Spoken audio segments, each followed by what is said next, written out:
ఒకసారి 7:21 చదవండి ఒకసారిగా. ప్రభువా ప్రభువా అని నన్ను పిలిచి ప్రతివాడును రాజ్యం చేరడు కానీ పరలోకమందున నా తండ్రి చిత్తము చేయవాడే పరలోక రాజ్యమును ప్రవేశిస్తాడు. ఆమేన్. ప్రభువా ప్రభువా అనువాడు పరలోక రాజ్యములో చేరడు కానీ తండ్రి చిత్తము చేయవాడే పరలోక రాజ్యములో ప్రవేశించును. తండ్రి చిత్తం అంటే ఏంటి? తండ్రి చిత్తం అంటే ఏంటి? తండ్రి చిత్తం అంటే దేవుని యొక్క మాట, ఆయన మనస్సులో ఉన్న ఒక ఆలోచన, ఆయన మనస్సు, ఆయన మాటనే ఆయన చిత్తమునై ఉంది. ఆయనకు రూల్, ఆయనకు చిత్తమునై ఉంది. దేవుని బిడ్డలారా, మీరు ఎప్పుడైనా నేను దేవుని చిత్తము చేస్తున్నానా, నేను పరలోక రాజ్యంలో అడుగు పెట్టగలుగుతానా, నేను ఎక్కడికి వెళ్ళిపోతున్నాను, నా ప్రార్థన ఎవరు వింటున్నారు, నా ఆరాధన ఎవరు వింటున్నారు, నేను చేస్తున్న ఆరాధన, నేను చేస్తున్న ప్రార్థన, నేను నిలబడుతున్నది ఎవరు చూస్తున్నారు, ఎవరు వింటున్నారని ఎప్పుడైనా నువ్వు ఆలోచన చేసినావా?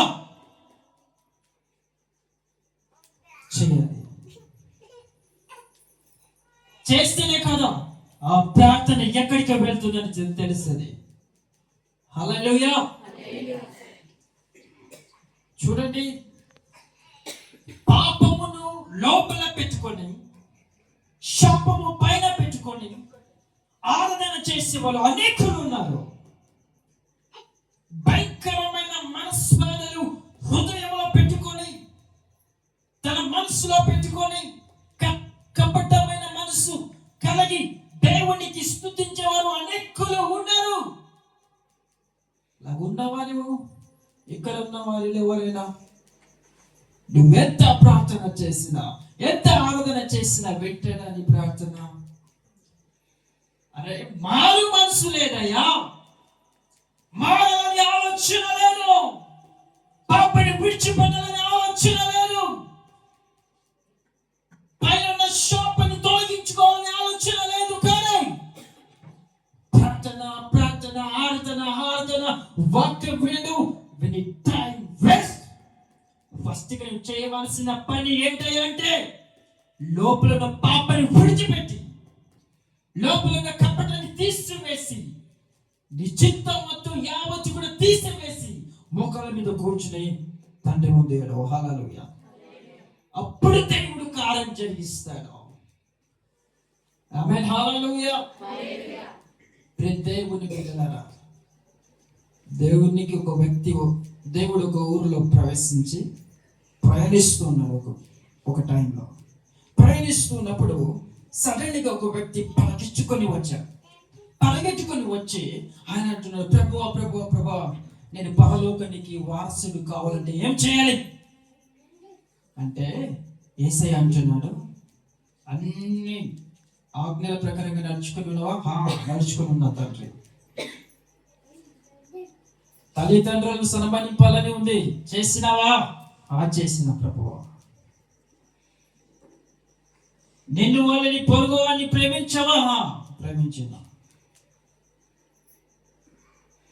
నీ తండ్రి దేవునికి ఒక్కరికి ప్రార్థన చేసినావా? చేసిన. అన్ని చేసిన ప్రభు, ఆరాధన చేసిన, బాల్యం నుండి మొదలుకొని ఇది వరకు యవన ప్రాయం వరకు నేను దేవుని ఆరాధన చేసే దాంట్లో ఫస్ట్ గా ఉన్నాను, దేవుని యొక్క ఆజ్ఞల ప్రకారంగా నడుచుకోవడంలో ఫస్ట్ గా ఉన్నానని చెప్తున్నాడు ఆయన. అప్పుడు యేసయ్య అన్నాడు, అన్ని చేసినావయ్యా, ఇంకొకటి చెయ్యి, అది చేసి నన్ను వెంబడించు, పరలోక రాజ్యంలో అడుగు పెడతావు అనగానే, అది ఏంటి ప్రభువా అన్నాడు. అనగానే యేసయ్య అన్నాడు, నీకున్నదంతా అమ్మివేసి పేదవాళ్ళకి ఇచ్చేసి నా వెంట రా, అప్పుడు పరలోక రాజ్యంలో ఉంటావు అన్నాడు. అనగానే ఈయన అన్నాడు, ఇక అది ఒకటి చేయలేదు నేను. హల్లెలూయా. అదొకటి నా వల్ల కాని పని. హల్లెలూయా. దేవుడు ఏమంటాడు తెలుసా? నీకేదైతే ఇష్టమో, అబ్రహామా, నీ ఏకైక కుమారుని, నీ ఆస్తిని, నీ ప్రాణమును తీసుకువచ్చి బలి మీద పెట్టు హల్లెలూయా. ఆ బలిపీఠమైన పెట్టు, నీ గుండె తీసుకొని వచ్చి బలిపీఠం మీద పెట్టు అబ్రహామా, అప్పుడు నేను నిన్ను ఇంకా ఎక్కువ ప్రేమిస్తాను. దేవునికి ఏం తెలుసు అంటే అబ్రహాము తన ప్రాణాన్ని నా కోసం ఇస్తాడా లేదా అని అనుకున్నాడు దేవుడు. హల్లెలూయా. కానీ అబ్రహాము అనుకున్నాడు, నా ప్రాణం కంటే నా దేవుడు గొప్ప. గట్టిగా గట్టిగా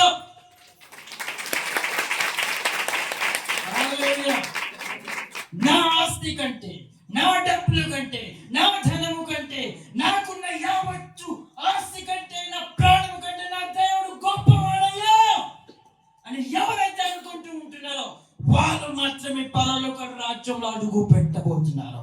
గట్టిగా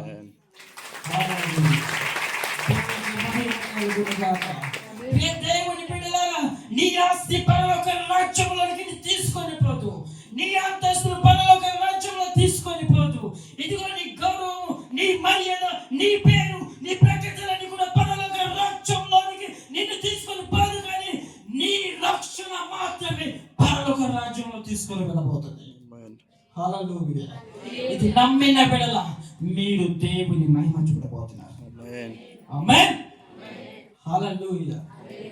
ప్రియ దేవుని బిడ్డలారా, భయంకరమైన పరిస్థితి పట్టుకొని ఉన్నారేమో ఈరోజు, భయంకరమైన స్థితిలో ఉన్నారేమో మీరందరూ కూడా. కుటుంబంలో ఒకరి తర్వాత ఒకరు టక్ టక్ అని పడుకుంటున్నారేమో. భయంకరమైన స్థితి, కుటుంబంలో ఏం చెయ్యలేని స్థితిలో ఉండిపోయి ఏం చేయాలి ప్రభువా అనే ఆలోచనలు ఉన్నవేమోనేవా. దేవుడు అంటున్నాడు, భయపడకు, నువ్వు సంతోషించవలసిన దినం రానే వచ్చింది. అన్న నీకు కుమారుడు పుట్టబోతున్నాడు, నీ ద్వారములు తెరవబోతున్నాడు దేవుడు ఈరోజు. హల్లెలూయా. ఎంతమంది కుటుంబంలో, ఎంతమంది జీవితంలో ఎన్ని కష్టాలు అయితే ఉన్నాయో, ఎన్ని నష్టాలు మీరు భరిస్తున్నారో, భయంకరమైన గందరగోళంలో పడిపోయి కష్ట నష్టంలో ఇరుక్కొనిపోయి పైకి రాలేని స్థితిలో ఉన్నావు. చూడు బిడ్డ, నీ దేవుడు ఈరోజు నీ జీవితంలో గొప్ప కార్యం జరిగించబోతున్నాడు. హల్లెలూయా. ఒక మాట మీకు చెప్తున్నాను. హెస్కేలు 18:23 చదవండి ఒకసారి. నేను ఫైనల్ గా నేను మీకు చెప్తున్నాను.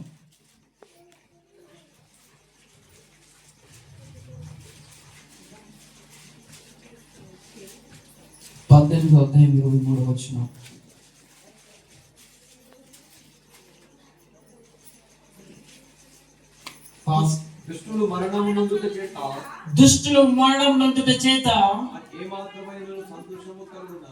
నాకే మాత్రం సంతోషం లేదు. ఆమేన్. హల్లెలూయా. దేవుని చిత్తం. ఆమేన్. దేవుని బిడ్డలారా, మరణంలో ఉండిపోవటము దేవునికి ఇష్టం లేదు. చనిపోవటం, మనుషులు చనిపోవటం దేవుని చిత్తము, ఉద్దేశం కాదు. మనుషులు రక్షింపబడటమే దేవుని యొక్క ఉద్దేశం. గట్టిగా చెప్పులు కొడదాం. గట్టిగా హల్లెలూయా. దేవునికే మహిమ కలుగును గాక.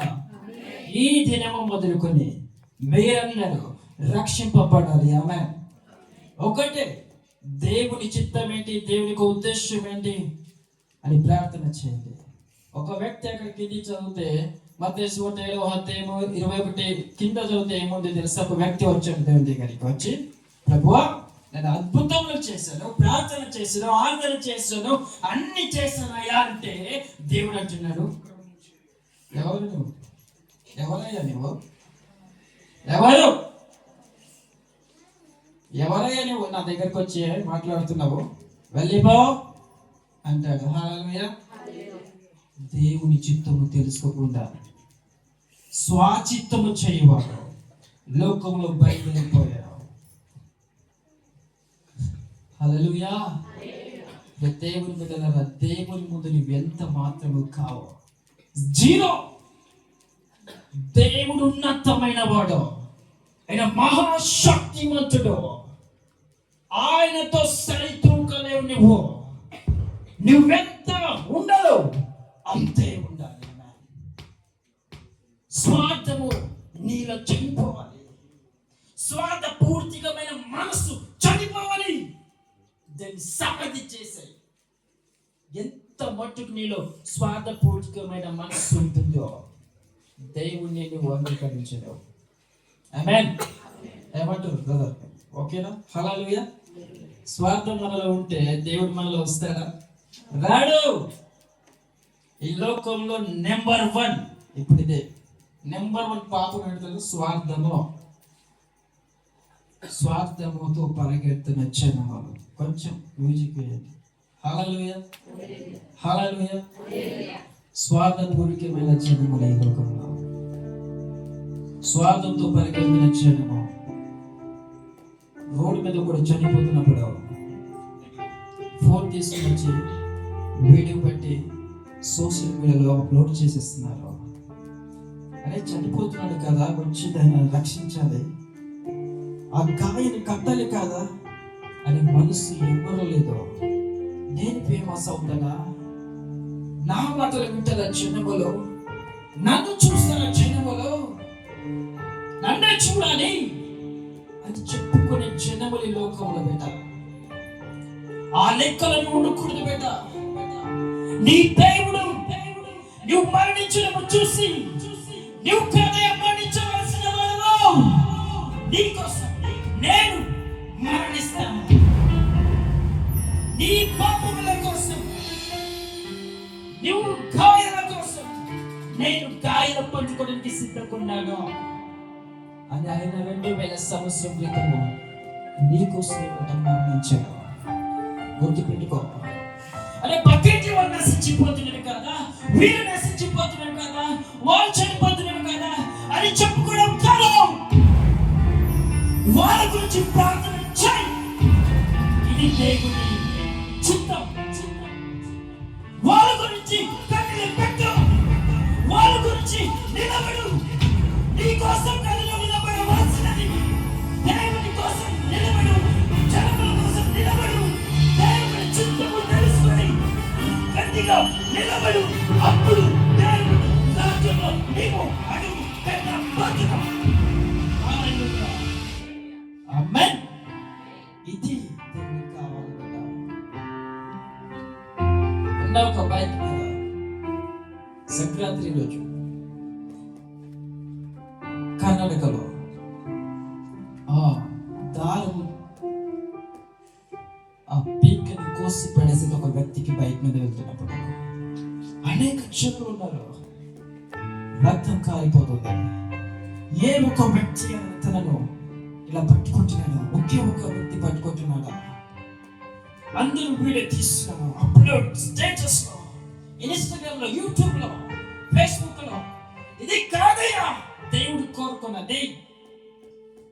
స్వార్థము, స్వార్థము, స్వార్థము, భయంకరమైన పాపము. దేవుడికి ఇష్టం లేదు బేట. దేవుడు ఏం కోరుకుంటున్నాడో తెలుసా? నేను తగ్గించుకునే మనసు దేవునికి కావాలి. టైం వస్తే దేవుని కోసం నేను చనిపోతానయ్యా, ప్రాణం పెట్టేస్తానయ్యా అని నిలబడు. హల్లెలూయా, హల్లెలూయా. పేతురు అంటున్నాడు, దేవా నీకోసం ప్రాణం పెట్టాల్సిందే మనల్ని వేసే అంటున్నాడు. నువ్వు 3 సార్లు అబద్ధం ఆడబోతున్నావు అంటున్నాడు. లాస్ట్ పేతురు ఏం చేశాడు తెలుసా? దేవుని కోసం ప్రాణం పెట్టాడు. గట్టిగా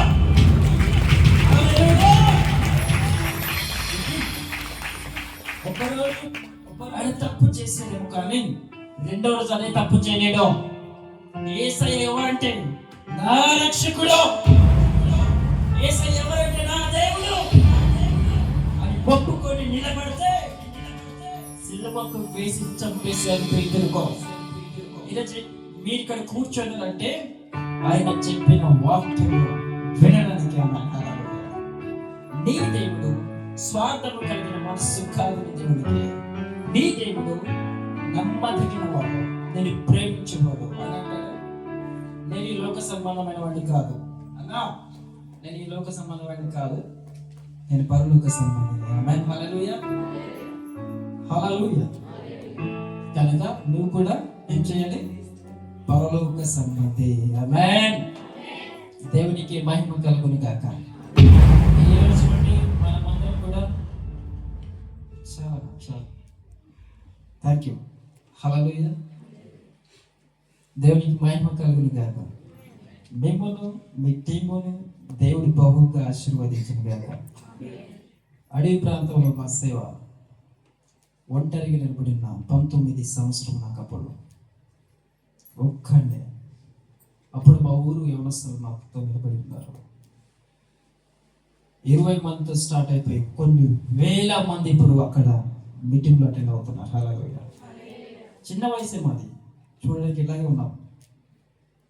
నేను ఇలాగే ఉన్నా, నా దేవుడు బలవంతుడు. హల్లెలూయా. ఆయనకి మహిమ కలుగును గాక. అదేవిధంగా ఇక్కడ అనేక అద్భుత కార్యాలు దేవుడు జరిగిస్తున్నాడు. అదేవిధంగా దైవ సేవకులు అద్భుత రీతిలో నడిపిస్తున్నారు. వారిని వారి కుటుంబాన్ని దేవుడు ఇంకా ఆశీర్వదించును గాక. ఆమేన్. ఈ సమయంలో మనకు చూడేందుకు దైవ సేవకులకు మీకును మా హృదయపూర్వకంగా వందనాలు తెలియజేస్తున్నాను. అందరికీ ప్రైజ్ ది లార్డ్. సరే, గట్టిగా చెప్పండి.